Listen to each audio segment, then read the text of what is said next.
For many years now, I've been an older brother. And one thing I've learned through all these years, I'm usually right. My little brother's wrong.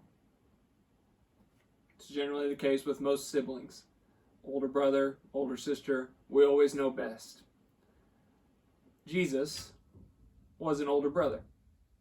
He had many siblings, the Bible tells us. At one point, the disciples come to him and say, your mother and your siblings are here, your brothers and sisters. We don't know names of all of the siblings.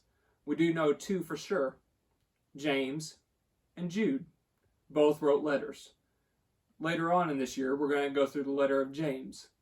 For the next 2 weeks, we're going to go through Jude, because Jude has some great advice for us that I think is relevant to where we're at as a church, as Christians, and as Americans. When I was growing up, and even now when I can catch it on TV, one of my favorite television shows was a show called Hee Haw. You might have heard of it. If not, sometimes it's showed on replays on RFD TV. Not that I watch RFD TV a lot. That'd be the only program I watch there. But anywho, watch it. It's a true American classic. One of the sketches they do on there, sitting outside the shack, they sing a nice little song. Gloom, despair, and agony on me. Deep, dark depression, excessive misery. If it weren't for bad luck, I'd have no luck at all. Gloom, despair, and agony on me. If you look throughout the Old Testament, that pretty much sums up the words of the prophets. Gloom and despair. Jude does a lot of talking about gloom and despair. In Jude's letter, it's just one chapter, so if you're skimming through your Bible trying to find it, you'll probably skip over it. It's right after 3 John and before Revelation. This is what he says in verse 3. Beloved, although I was eager to write to you about our common salvation, I found it necessary to write appealing to you to contend for the faith that was once for all delivered to the saints. For certain people have crept in unnoticed, who long ago were designated for this condemnation, ungodly people, who pervert the grace of our God into sensuality and deny our only Master and Lord, Jesus Christ. Now I want to remind you, although you once fully knew it, that Jesus, who saved a people out of the land of Egypt, afterward destroyed those who did not believe, and the angels who did not stay within their own position of authority, but left their proper dwelling. He is kept in eternal chains under gloomy darkness until the judgment of the great day. Just as Sodom and Gomorrah and the surrounding cities, which likewise indulged in sexual immorality and pursued unnatural desire, serve as an example by undergoing a punishment of eternal fire.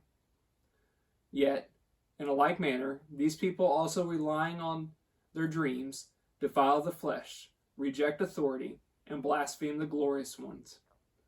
But when the archangel Michael, contending with the devil, was disputing about the body of Moses, he did not presume to pronounce a blasphemous judgment, but said, The Lord rebuke you. But these people blaspheme all that they do not understand, and they are destroyed by all that they, like unreasoning animals, understand instinctively.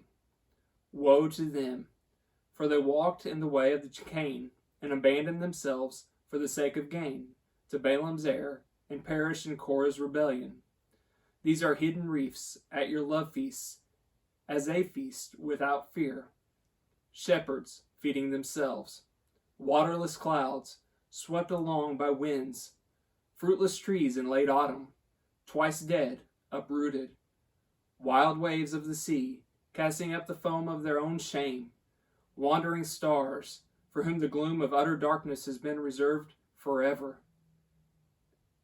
It was also about these that Enoch, the seventh from Adam, prophesied, saying, Behold, the Lord comes with 10,000 of his holy ones, to execute judgment on all, and to convict all the ungodly of all their deeds of ungodliness that they have committed in such an ungodly way, and of all the harsh things that ungodly sinners have spoken against him.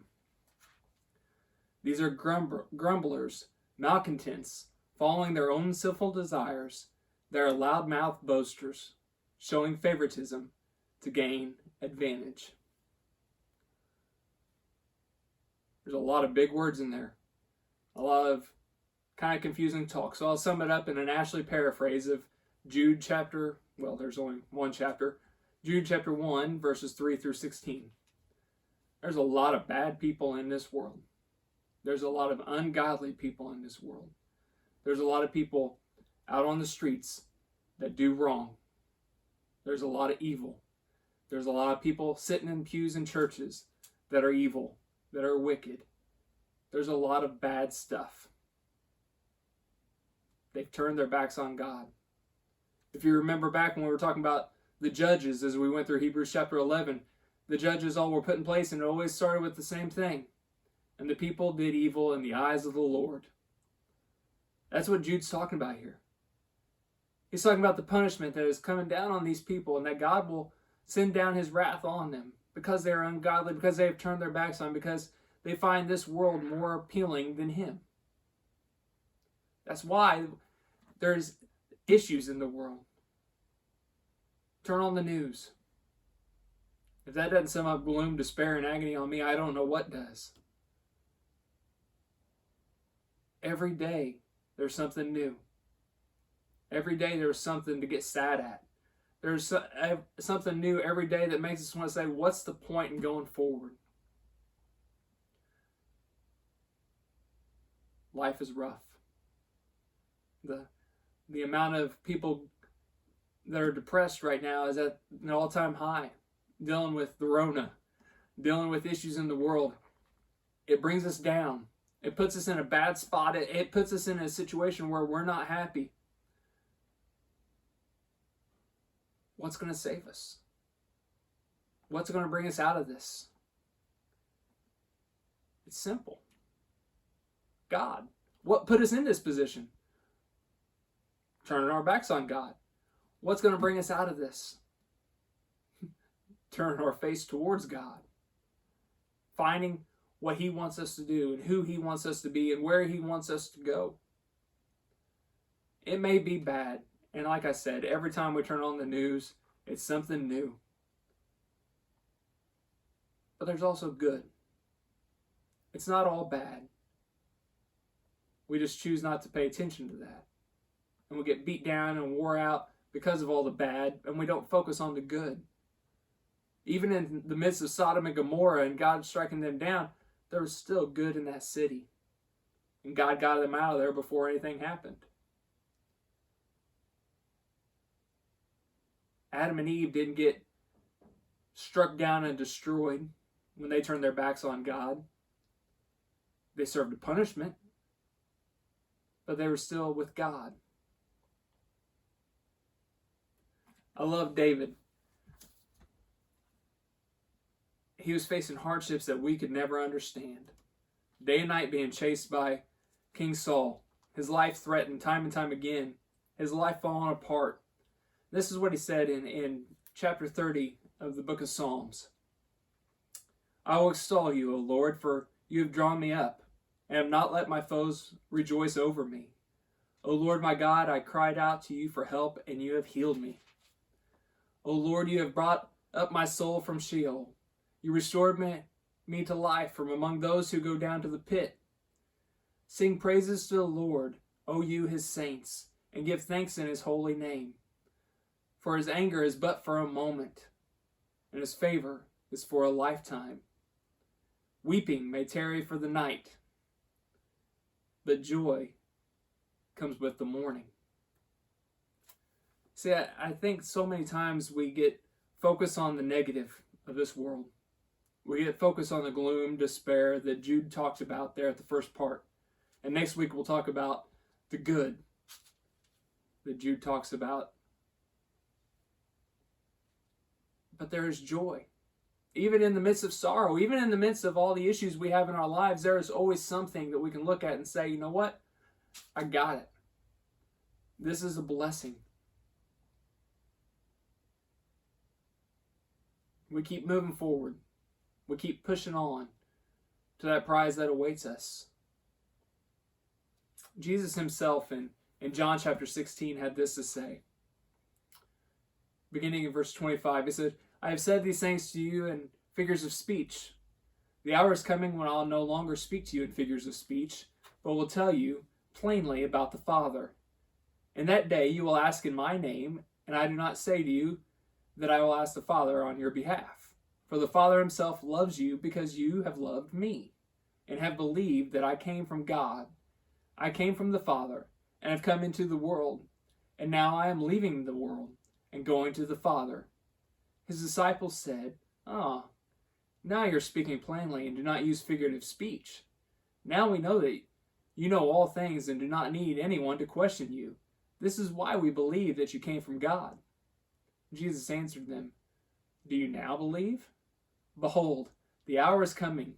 Indeed, it has come, when you will be scattered, each to his own home, and will leave me alone.